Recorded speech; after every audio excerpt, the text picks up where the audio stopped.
What's going on, Solid Steppers? Miss Ward's coming to you from I-10 going east. And I want to talk about time management and using your calendar.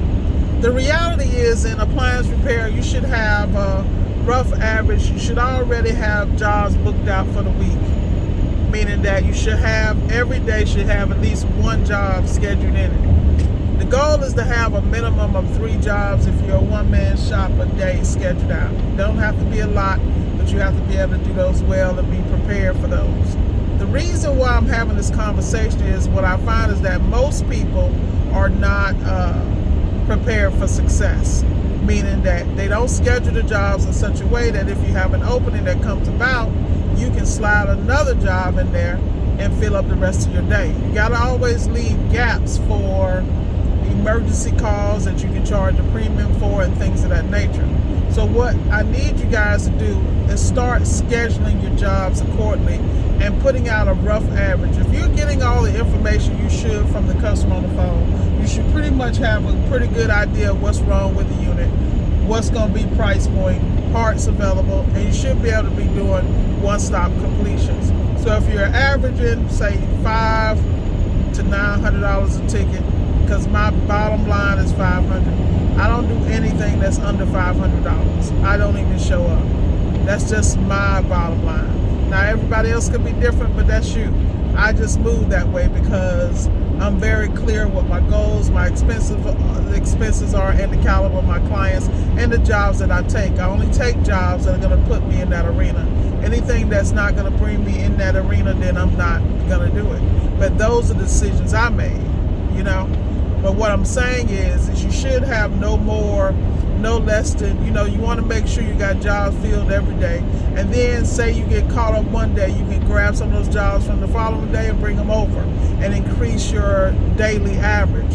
You see, what most people don't understand when it comes to business, the only way you can run numbers up and scale, you got to have structure, you got to have a calendar, you got to have schedules.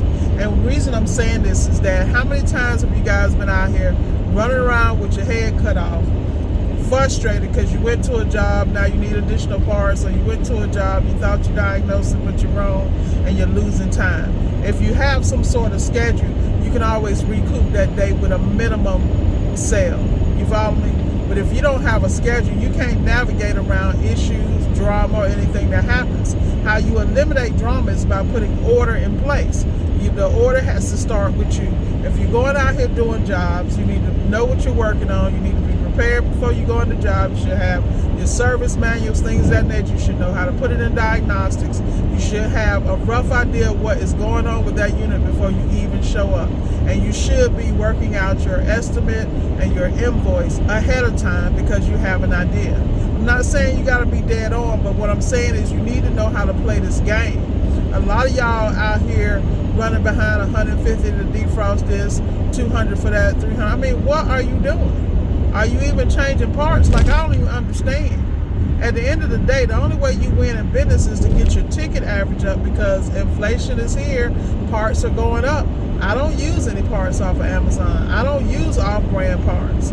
That's not how I operate, but I charge a premium because I can stand behind the product. And if I do have a problem, even though some of us know that even the stuff we're supposed to be getting that's OEM is suspect, half that stuff ain't even made where it's supposed to be. But at the end of the day, you need to understand how to play the game. You need to be able to take parts out of a box that has the same logo on the box as it has on the damn appliance. And what's happening is a lot of y'all out here trying to hustle customers and hustle that. The only person you hustling is yourself. You put on the inferior part, then your ass is back. That's not how to run a business. You run a business efficiently and productively. You want to work 4 days a week? That's fine. Work 4 days. But make sure that it's some of the most precise, productive, and efficient days you have ever worked in your life. This is what I'm telling people. This stuff is not rocket science. But if you do it enough, you got boots on the ground, you should not have questions. You should have answers. You should be looking for solutions.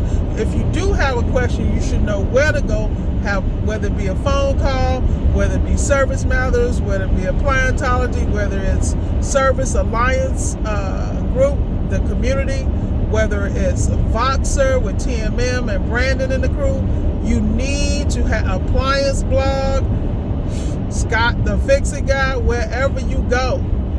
Be ready, because half of the battle is maintaining your time. Each job should take X amount of time. And if you do run into a window, an issue, or a problem, you should have that problem one time. It should never happen again, because that was your lesson. That was your learning curve. Take the blow and keep it going. That's what I keep trying to explain to y'all. Business is not as hard as you make it. If you get you in order, everything else will do. So get you a schedule, follow that schedule. I don't care if you don't want to put in a Google Calendar, do what you want to do. I use WORKIZ because I need to be organized. And I also need to be able to mask my phone, mask my address. I need to do stuff so that when I'm communicating with customers, I'm showing a corporate entity and corporate image. Because at the end of the day, when you understand business, you understand you got to have a buffer. So you should have a cutoff time for your jobs. Like, this is real. This is real. This is extremely real. So when I'm telling you to manage your time and put these jobs on your schedule a week in advance, because if you're running your business the right way, you should have a week booked out. And I'm not saying fully booked. I'm saying maybe a job here, maybe a job there, maybe 2 or 3 jobs here. And then you know what you're doing, because the worst thing is to get a call from a customer, not know your schedule. You done told somebody, you never put it in writing. Like, how many times you guys take a phone call and you never update your calendar, you never update your schedule, so then you're double booking people because you're not organized. You have to get the discipline of self from the time you go to bed to the time you get up. When it's time to work, those days need to be just for work. It's time to get out there and do you, go out there and do you.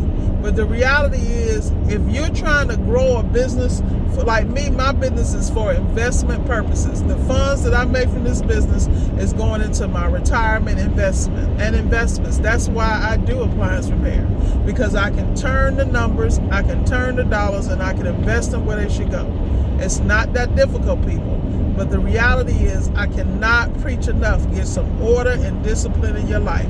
You should have a set time to get up that you can prep before you even go out on these jobs. You should have a set time to go to sleep so that when you get ready to go to these jobs, you are well rested. Because the worst thing is to get on a job and have challenges and not be clear-headed and be frustrated, and the client sees that. You need to make sure your discipline and schedules are in place for success. The only person that can control that is you. If that means you got to cut off some people, cut them off. If that means that you're going to have to stop your intake of certain substances at a certain time, guess what? I suggest you do it, because it's time for you to put on your big girl and big boy plans. We're in 2023. This is the year of success. This is the year that you cannot lose. The only way you can lose is if you lose to the enemy, and the enemy that you have is within. Ask me how I know. So all I'm telling you to do is straighten up, fly right, and go get your bag. Be blessed.